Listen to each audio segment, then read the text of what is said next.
আপনি কি পদত্যাগপত্র জমা এটা দিয়েছেন? এটা এটা মাননীয় প্রধান উপদেষ্টার দপ্তর থেকে আপনাদেরকে জানিয়ে দেওয়া হবে। এই বিষয়টা আর আর আর লেখে না করি। আর কোনো প্রশ্ন থাকলে আমি নির্বাচন করব, এটা স্পষ্টভাবেই বলা যায়, কিন্তু কোথায় করব, কোন দল থেকে করব, সেটা পরবর্তী ডিসকাশন। আপনারা জানেন যে জুলাই গণঅভ্যুত্থানের মাধ্যমে অন্তর্বর্তীকালীন সরকার দায়িত্ব গ্রহণ করে এবং আমরাও জুলাই গণঅভ্যুত্থানের সামনে থেকে নেতৃত্ব দেওয়ার কারণে সেই সরকারের অংশ হই এবং এটা তো হচ্ছে দায়িত্বপ্রাপ্ত মন্ত্রণালয়ের কাজ। এই মন্ত্রণালয়ের বাইরেও আমাদের অনেক কাজই করতে হয়েছে এবং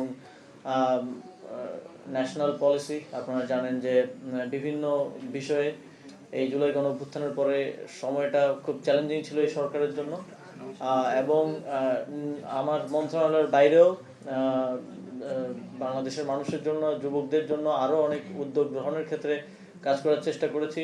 যদি উদাহরণ দিই, আমাদের যেই আমরা নিজেরও এটা নিয়ে আন্দোলন করেছিলাম যে 1400 টাকা 2000 টাকা হচ্ছে লাগে চাকরিতে আবেদন করতে, সেটা জনপ্রশাসন মন্ত্রণালয়ের সহযোগিতায় মাত্র 50 থেকে 200 টাকার মধ্যে নিয়ে আসা গেছে। এছাড়াও এরকম আরও উল্লেখযোগ্য আরও অনেক উদ্যোগ, অনেক কাজ বিভিন্ন মন্ত্রণালয়ের মাধ্যমে আমরা বাস্তবায়ন করার চেষ্টা করেছি, যেটা বিশেষ করে জুলাই গণঅভ্যুত্থানে যে তরুণরা নেমে এসেছিল, জীবন দিয়েছিল, তাদের জন্য তাদের উপকারে আসে। এবং আপনারা দেখেছেন যে আমরা স্থানীয় সরকার পল্লী উন্নয়ন সমবায় মন্ত্রণালয় দ্বিতীয় সর্বোচ্চ নিয়োগকর্তা ছিল বিগত এই কিছু সময়ে। আপনারা দেখেছেন যে আমরা 1600 জনেরও বেশি অধিকের একটা নিয়োগ মাত্র 3-4 মাসে সম্পন্ন করেছি, যেগুলো সাধারণত প্রসেসে গেলে 1.5 থেকে 2 বছর লেগে যায়। তো গণঅভ্যুত্থানের মাধ্যমে দায়িত্ব গ্রহণ করার পর এটা আমাদের কমিটমেন্ট ছিল আমাদের জায়গা থেকে, হচ্ছে জুলাই গণঅভ্যুত্থানের স্পিরিট নিয়ে স্বচ্ছতা এবং জবাবদিহিতার সাথে কাজ করে যাওয়া এবং আমি আমার দায়িত্বকালে সর্বোচ্চ সেটা করার চেষ্টা করেছি। কতটুকু পেরেছি কতটুকু পারিনি সেটা অবশ্যই দেশবাসীর বিবেচনার বিষয়। সেজন্যই আজকে সংবাদ সম্মেলনের মাধ্যমে যে আমাদের গৃহীত উদ্যোগগুলোর বিষয়ে সর্বশেষ আপডেট এবং কি কি বাস্তবায়ন করেছি সেটা আপনাদের মাধ্যমে সবাইকে জানানোর জন্য এই সংবাদ সম্মেলন। আজকের এই সংশ্লিষ্ট বিষয়ে কোনো প্রশ্ন থাকলে করতে পারেন।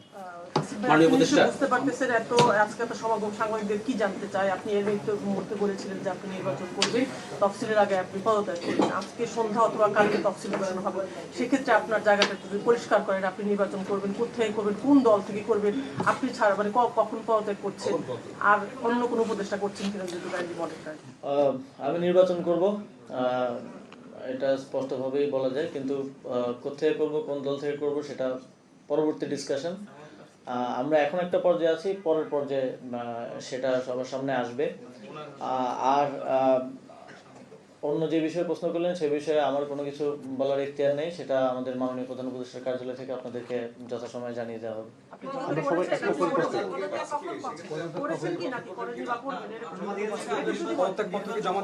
এ বিষয়ে আমার কোনো কিছু বলার অনুমতি নেই, এটা মাননীয় প্রধান উপদেষ্টার দপ্তর থেকে আপনাদেরকে জানিয়ে দেওয়া হবে। মাননীয় প্রধান উপদেষ্টার প্রেস উইং থেকে আপনাদেরকে জানিয়ে দেওয়া হবে। আপনি কি পদত্যাগপত্র জমা দিয়েছেন কিনা? পদত্যাগপত্র কি জমা দিয়েছেন? বলা হয়েছে উপদেষ্টা পদে থেকে নির্বাচন করার সুযোগ নেই।